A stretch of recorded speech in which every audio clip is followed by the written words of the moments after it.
Localizada na cidade de Ilhabela, no litoral norte de São Paulo, a cerca de aproximadamente 5 quilômetros da balsa, a fazenda Engenho d'Água encontra-se bem próxima da orla da cidade, no bairro do Engenho d'Água.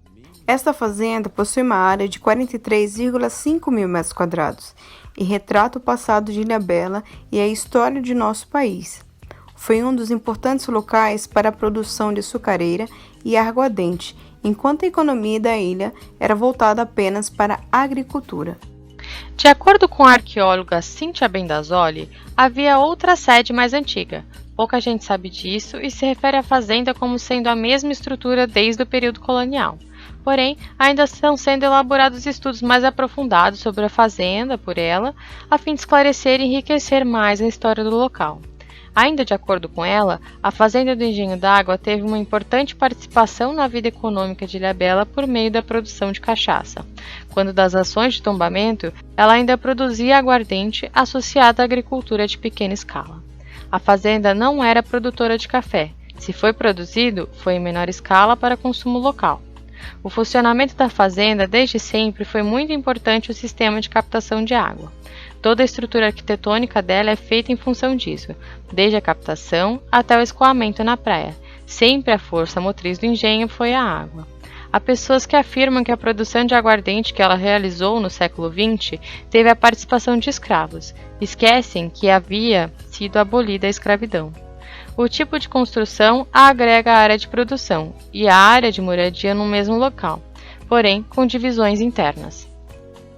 A Casa Senzala e as construções centrais datam do século XVII e carregam tipologia tipicamente colonial. O tombamento se estabeleceu em meados de 1945, com auxílio de Carlos Drummond de Andrade, então chefe da seção de História da Divisão de Estudos e Tombamento do órgão federal.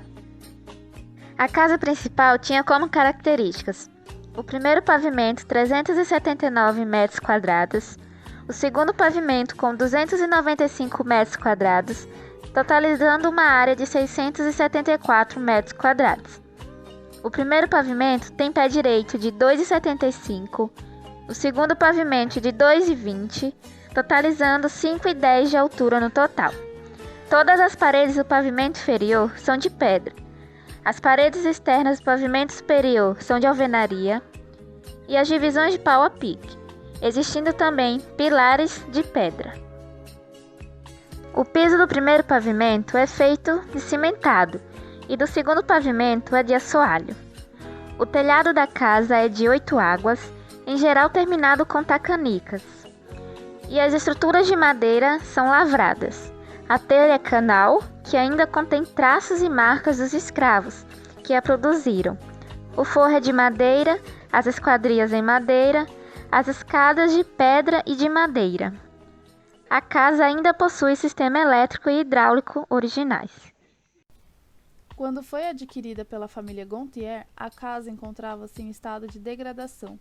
Com o apoio do SFAM, atual IFAM, deram entrada no processo de tombamento da fazenda e se encarregaram na recuperação completa do engenho, com o auxílio técnico do SFAM, onde executaram um minucioso trabalho para recuperar a casa principal, deixando-a o mais próximo do que havia um dia sido.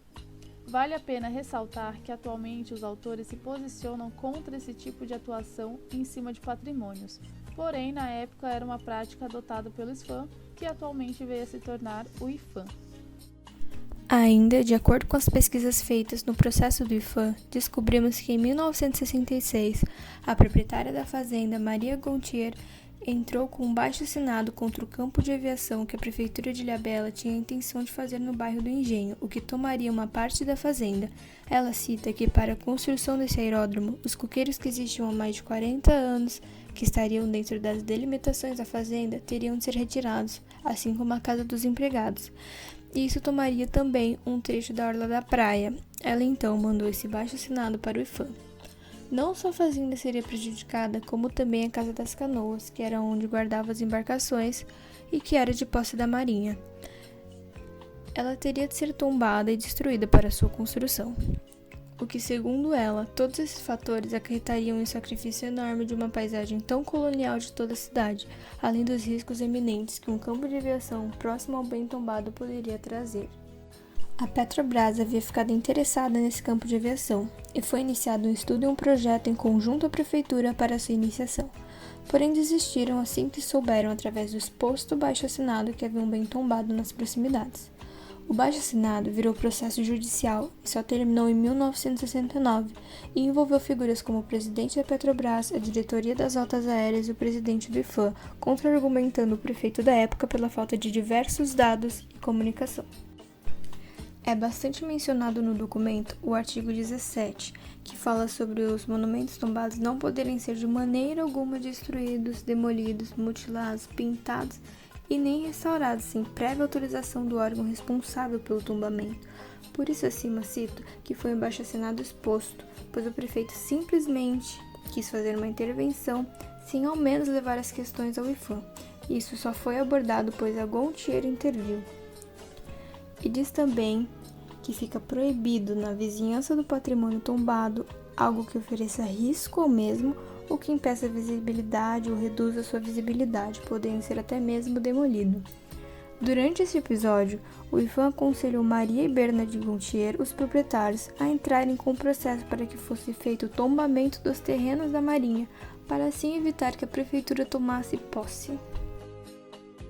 Transformada em parque municipal pela Prefeitura de Ilhabela, a fazenda é cenário de alguns eventos da Prefeitura, além de exposições, como a mais recente do artista Miró, mas sempre respeitando o patrimônio histórico tombado, além de estar aberta para visitações. O passeio contempla as áreas externas da fazenda, passando pelo jardim e pelo local onde os produtos alimentícios eram desenvolvidos. Seguindo pela propriedade, o visitante chega até o edifício tombado como patrimônio histórico pelo Condefat. O tour pelas instalações da fazenda segue até o reservatório de abastecimento e distribuição de água que era utilizado na produção de aguardente, pelo aqueduto, pela roda d'água que movimenta as máquinas que moíam a cana-de-açúcar, pelos tonéis de madeira com capacidade de 20.000 litros cada, além de um trator e um caminhão, de 1932, os primeiros veículos de Ilhabela.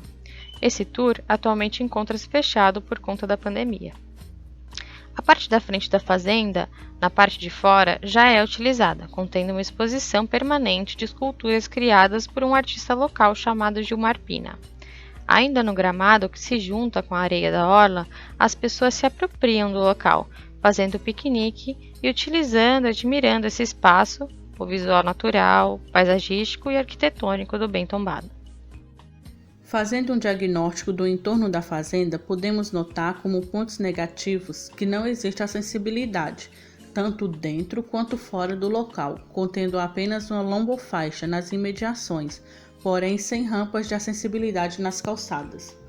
Na parte interna, os caminhos são de terra, o que em dias de chuva forma-se lama, o que impossibilita a caminhada, e criando atoleiros para a passagem de automóveis. O esgoto é lançado ao mar até os dias de hoje, por meio de caminhos, valas criadas para o desaguar das águas do engenho projetados na época. Podemos notar também a existência de postes de iluminação pública repletos de fios, o que torna a paisagem menos atrativa e com sobrecarga de informações desnecessárias ao observador. Na propriedade da fazenda existem outras edificações que não fazem parte do tombamento e encontram-se em estado de abandono, contendo pragas. No casarão, existe a necessidade de detetização do local, porém, para ser feito, exige um grande orçamento, por se tratar de um tipo de detetização próprio para monumentos tombados, já que este poderia danificar esse bem tombado. Apesar da necessidade de melhorias em acessibilidade no contexto visual do entorno, a Fazenda do Engenho encontra-se em um bom estado de conservação. Mesmo havendo exposições, esse local poderia ser contemplado por museus, contando um pouco mais da história local, expondo artefatos antigos encontrados e fazendo a real apropriação desse espaço, sendo utilizado com mais vigor pelos seus reais donos, que somos nós, os cidadãos. A fazenda, que é patrimônio tombado desde meados de 1940, o que antecede essa data ainda é objeto de estudo de arqueólogos e outros estudantes, e com toda certeza sua história é muito mais imensa e com mais fatos interessantes que a contada por nós até aqui. Porém, mesmo com uma história recente, já demonstra a imensidão de cultura imersa nesse local, em seu entorno e na cidade de Ilhabela em geral.